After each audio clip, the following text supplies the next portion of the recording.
Now, Moscow's elite Pushkin restaurant has expanded to New York. Prime Time's Tatiana Ryblova talked to founder Andrei Delos about how Russian cuisine goes down in the Big Apple.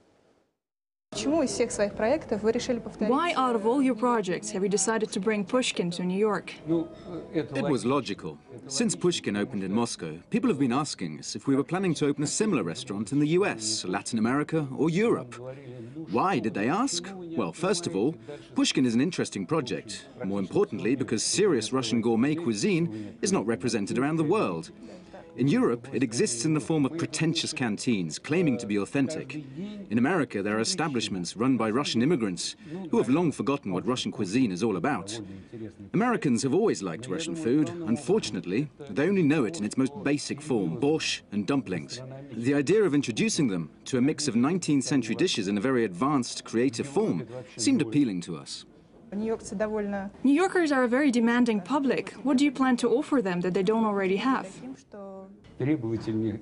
They are no more demanding than Russians. I once said that if we managed to surprise the Russian public, it'd be easier with everyone else. It is not about how over-demanding they are, but rather about their very specific tastes. We were 100% sure that our confectioner's shop at the entrance to the restaurant will be a success, because Americans have a sweet tooth. On our first day, the number of cakes we sold was the same as in Moscow. The only difference was that in Moscow, this had been happening for years, and everyone knows about it. In your past interviews, you've described yourself as a rather harsh boss. What is the most important thing for you as a leader? I'm a maniac, and I work only with maniacs. Other people don't survive in the restaurant business because mistakes here are very unpleasant. By losing one client, you automatically lose 40 because people talk. And the restaurant scene is the main topic of discussion at all kinds of meetings. And when a restaurant is condemned, it's horrific. When people tell me about a kind-hearted, soft and friendly restaurant owner, I don't believe them.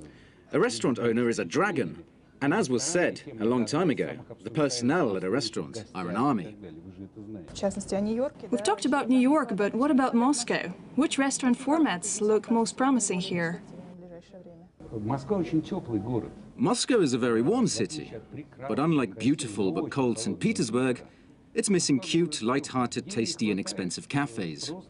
The reason for that is the lack of cheap premises in the city centre. History is to blame. In Paris, for example, the owners of such cafes live in the same 19th century buildings. And starting this tradition, which is exactly what makes Paris so cozy, is what we have to work on. But that's where the government should step in. What should young entrepreneurs planning to enter Moscow's restaurant scene be prepared for? For the worst. The fact is that today, the public catering system in Moscow has already been formed. In other words, every place under the sun is already taken. So if a first-time restaurateur has saved up the million or so he needs to open a restaurant, he still has to have a very interesting concept. He must be confident that it will work. Do you design your restaurants yourself? I do it, together with a colleague. It's very serious creative work. Many entrepreneurs make the same mistake. They invite a designer to work on the restaurant, but the designer's mission is to go down in history. He doesn't care very much about the functionality of the space. That's why so many restaurants in New York close. They're designed for aliens. I try to make them suited for people. You come from a very artistic family. Your mother is a singer, your great-grandfather was a famous clothes designer. You studied to be an interpreter, worked as an artist, and have eventually become a successful entrepreneur. Which part of your background helped you the most? My artistic background interferes a lot with doing business. I mean, with the pursuit for cash. I've always said that if it wasn't for our dabbling in art, our company would have been 5 to 6 times richer. But everything I've received from my parents and my higher education as well, I've used to the fullest. When you create a restaurant, you create a microcosm where all sides of human life are present. It's like a household. And all you know about life, you apply here.